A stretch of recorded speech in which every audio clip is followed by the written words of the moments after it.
Have you ever taken a video that you actually didn't take? I just recorded a brilliant video, and no one will ever see it because I didn't actually record it. What I was talking about to myself just a few minutes ago was this concept that really shaped me as a special education teacher, and I think it's something that not enough people pay attention to or really sort of I don't know, live out in their day-to-day with kids at schools. And I know that it's really hard, but it's this concept. So students with disabilities are cognitively average. Just let that sink in. The majority. Obviously, there are students with intellectual disabilities, multiple disabilities, things like that. But the majority, vast majority, are cognitively average. And so how that changed me as a teacher was going into any situation with a student, I was thinking, okay, since I know that this kiddo can learn anything like anyone else, if they're struggling to learn something or they're, not getting it or whatever, because I know it's not their capacity or ability, then it's me. It's my teaching. I haven't figured out the key to unlock that skill or that whatever. And that really just transformed the way I approached teaching, because a student struggling, it was my responsibility to figure out that puzzle, because there's nothing wrong with the kid.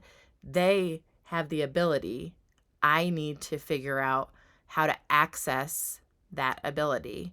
And I think that's just not, I don't think people are always living with that understanding or assumption as they approach students in schools every day. And I get it. It's hard. It's not easy. And it can be extremely frustrating to feel like you can't figure out the right way. But the flip side is that you don't believe kids can do it, or you are constantly operating and allowing them to fail because you believe there's something about them that makes it okay that they don't understand something or get something or can do something. And I will find what this, the reference for this, but it was really powerful combining this fact about students with disabilities with this concept of least dangerous assumption.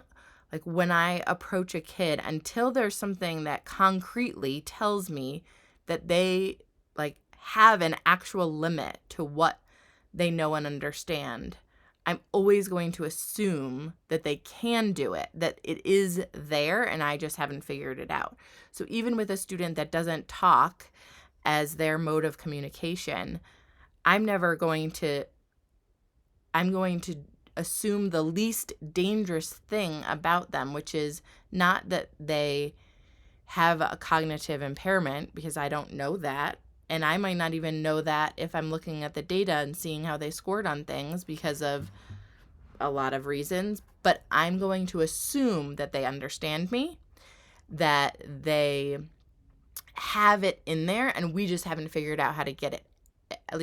We haven't figured out how to allow them to express themselves or express what they know and express, what they have learned.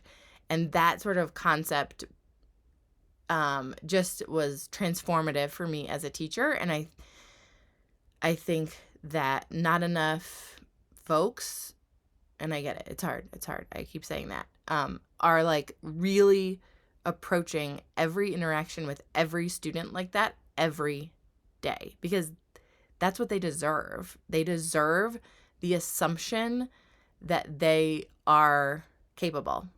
They deserve it.